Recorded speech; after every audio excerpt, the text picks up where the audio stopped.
Hallo beste kijkers, ook deze keer hebben wij weer een nieuw maandgerecht. Deze keer is dat de skrijfilet. Dat is een witvis. Dat doen wij bij een roze pepersaus.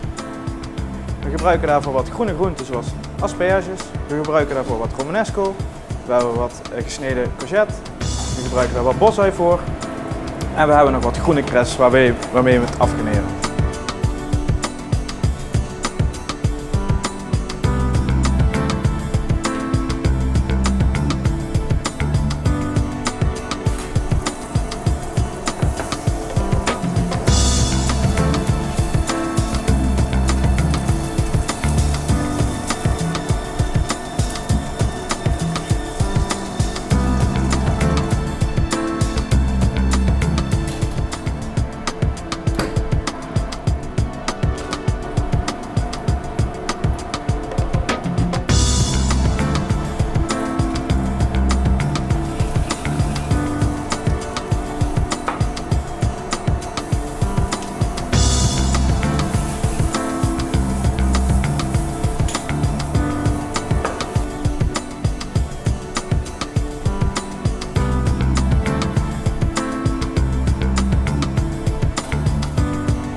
En ook dit gerecht is weer de hele maand verkrijgbaar bij Asteria. Eet smakelijk!